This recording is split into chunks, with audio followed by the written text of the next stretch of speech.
पुत्रदा एकादशी उद्देश्य सर्वकामना पूर्ति था। एक बार युधिष्ठिर भगवान श्री कृष्ण से पूछते हैं, हे भगवान, श्रावण शुक्ल एकादशी का नाम क्या है? इसमें किस देवता की पूजा की जाती है और इसका व्रत करने से क्या फल मिलता है? व्रत करने की विधि तथा इसका महात्मा कृपया करके कहिए। भगवान श्री कृष्ण कहने लगे कि इस एकादशी का नाम पुत्रदा एकादशी है। अब आप शांतिपूर्वक इस व्रत की कथा सुनिए। इसके सुनने मात्र से ही वाजपेयी यज्ञ अनंत यज्ञ का फल मिलता है।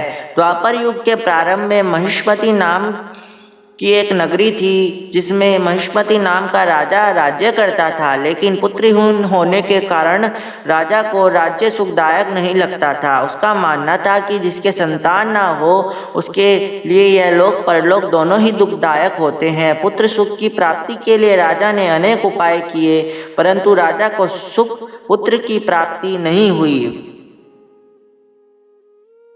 वृद्धावस्था आती देखकर राजा ने प्रजा के प्रतिनिधियों को बुलाया और कहा, हे प्रजाजनों, मेरे खजाने में अन्याय से उपार्जन किया हुआ धन नहीं है, न मैंने कभी देवताओं तक तथा ब्राह्मणों का धन छीना है। किसी दूसरे की धरोहर भी मैंने नहीं ली।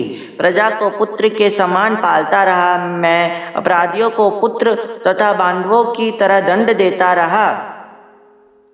कभी किसी से घृणा नहीं की, सबको समान माना है। सज्जनों की सदा पूजन करता था।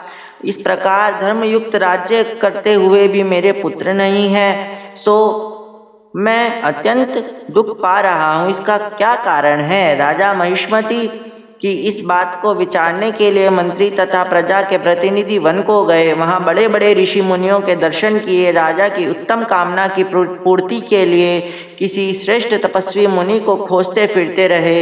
एक आश्रम में उन्होंने एक अत्यंत वयोवृद्ध, धर्म के ज्ञाता, बड़े तपस्वी, परमात्मा में मन लगाए हुए, निराहार, जितेंद्रिय, जितात्मा, जित क्रोध, सनातन धर्म के गुण तत्वों को जानने वाले, समस्त शास्त्रों के ज्ञाता महात्मा लोमश मुनि को देखा, जिनका कल्प के व्यतीत होने पर एक रोम गिरता था। सबने जाकर ऋषि को प्रणाम किया। उन लोगों को देखकर मुनि ने पूछा कि आप लोग किस कारण से आए हैं? निसंदेह मैं आप लोगों का हित करूंगा। मेरा जन्म केवल दूसरों के उपकार के लिए हुआ है, इसमें संदेह मत करो। लोमश ऋषि के ऐसे वचन सुनकर सब लोग बोले, हे महर्षि, आप हमारी बात जानने में ब्रह्मा से भी अधिक समर्थ हैं। अब अतः आप हमारे इस संदेह को दूर कीजिए। महिष्मती पुरी का धर्मात्मा राजा महिष्मती प्रजा का पुत्र के समान पालन करता है, फिर भी वह पुत्रहीन होने के कारण दुखी है। उन लोगों ने आगे कहा कि हम लोग उसकी प्रजा हैं, अतः उसके दुख से हम भी दुखी हैं। आपके दर्शन से हमें पूर्ण विश्वास है कि हमारा यह संकट अवश्य ही दूर हो जाएगा, क्योंकि महान पुरुषों के दर्शन मात्र से अनेक कष्ट दूर हो जाते हैं। अब आप कृपया करके राजा के पुत्र होने का उपाय बतलाइए। यह वार्ता सुनकर, ऐसी करुण प्रार्थना सुनकर लोमश ऋषि नेत्र बंद करके राजा के पूर्व जन्मों का विचार करने लगे और राजा के पूर्व जन्म का वृतांत जानकर कहने लगे कि यह राजा पूर्व जन्म में एक निर्धन वैश्य था। निर्धन होने के कारण इसने कई बुरे कर्म किए। यह एक गांव में दूसरे गांव व्यापार करने जाया करता था। ज्येष्ठ मास के शुक्ल पक्ष के एकादशी के दिन वह 2 दिन से भूखा प्यासा था। मध्याह्न के समय एक जलाशय पर जल पीने गया। उसी स्थान पर एक तत्काल की प्रस्तुतता हुई प्यासी गो जल पी रही थी। राजा ने उस प्यासी गाय को जलाशय से जल पीते हुए हटा दिया और स्वयं जल पीने लगा। इसीलिए राजा को यह दुख सहना पड़ा।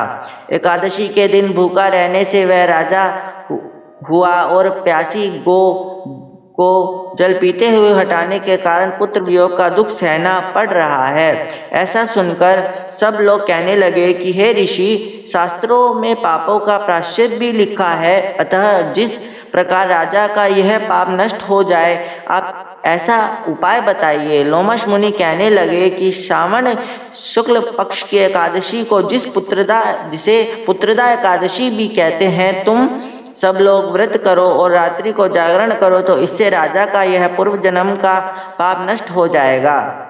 साथ ही राजा को पुत्र की अवश्य प्राप्ति होगी।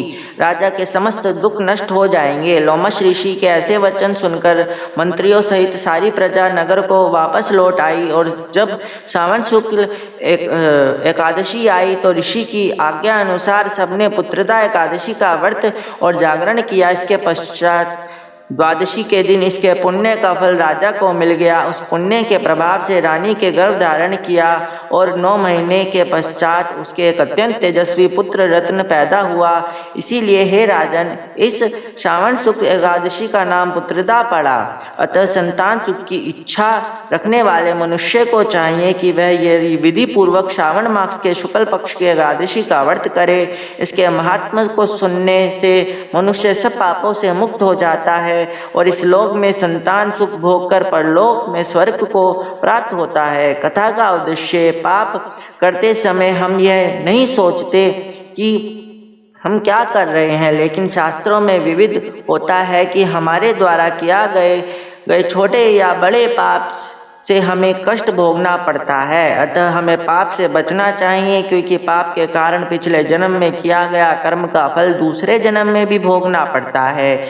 इसलिए हमें चाहिए कि सत्यव्रत का पालन कर ईश्वर में पूर्ण आस्था एवं निष्ठा रखें और यह बात सदैव ध्यान में रखें कि किसी भी आत्मा को गलती से भी कष्ट ना हो।